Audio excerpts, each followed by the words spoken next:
commencer, n'oublie pas que cette vidéo n'a qu'un but informatif. Demande l'aide d'un professionnel si tu penses que toi ou un de tes proches en a besoin. Cette vidéo n'est pas destinée à diagnostiquer le trouble de la personnalité antisociale. Commençons. La sociopathie, également connue sous le nom de trouble de la personnalité antisociale, se caractérise par des schémas de comportement incluant la manipulation, le mensonge, l'agression ou le manque d'empathie.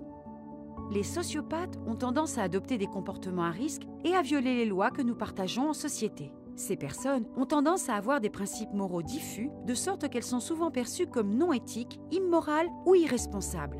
Malgré l'image de glamour, mais inexacte, que les médias donnent des sociopathes, il s'avère que la plupart des sociopathes ne sont pas des tueurs en série. Il peut s'agir de PDG, d'avocats, d'hommes d'affaires, de politiciens, de traders de Wall Street, de femmes au foyer, de médecins. Cela peut être n'importe qui. Voici donc 7 signes indiquant que quelqu'un que tu connais pourrait être un sociopathe. Numéro 1. Les sociopathes manquent d'empathie. Le trouble de la personnalité antisociale est classé et inclus aux côtés d'autres troubles, tels que le trouble de la personnalité borderline ou le trouble de la personnalité narcissique. Le manque d'empathie est une caractéristique déterminante. Ils ne ressentent généralement ni remords ni culpabilité, car ils ont du mal à comprendre les émotions des autres. En conséquence, ils peuvent blesser émotionnellement leur entourage et ils ont de sérieuses difficultés à maintenir des relations stables avec les autres. Ils peuvent le sembler froids, durs, inaccessibles et insensibles. Avec de la formation et une thérapie, il est toutefois possible pour certaines personnes atteintes de ce trouble d'éprouver de l'amour et de l'empathie. Cependant, ils peuvent ne développer de l'empathie que pour quelques personnes choisies, comme leurs enfants, leurs parents ou leurs partenaires. Numéro 2. Ils sont manipulateurs. Les sociopathes ont un talent pour manipuler les autres. Ce sont des individus opportunistes et très ambitieux. À ce titre, ils s'appuient sur la manipulation émotionnelle ou physique pour obtenir ce qu'ils veulent. Les techniques qu'ils utilisent pour manipuler les autres sont le gaslighting, le mensonge, la flatterie, le blâme et les menaces. Numéro 3. Ils sont dangereusement charmants. Le charme fait partie du jeu. Les sociopathes utilisent leur charisme et leur charme pour attirer les autres, et surtout ceux qui sont plus vulnérables qu'eux.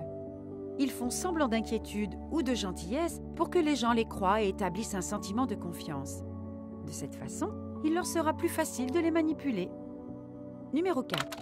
Les sociopathes sont lunatiques et impulsifs. Bien que les personnes atteintes de ce trouble aient souvent recours à la manipulation, elles sont également très impulsives et colériques. Elles sont enclines à adopter des comportements risqués et illégaux au détriment d'elles-mêmes ou d'autrui.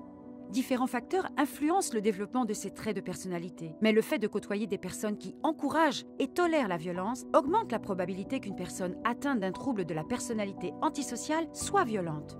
L'exposition à la violence domestique et la cruauté envers les animaux sont quelques-unes des premières manifestations d'un comportement violent chez une personne atteinte de sociopathie. Numéro 5. Ils ont des relations conflictuelles.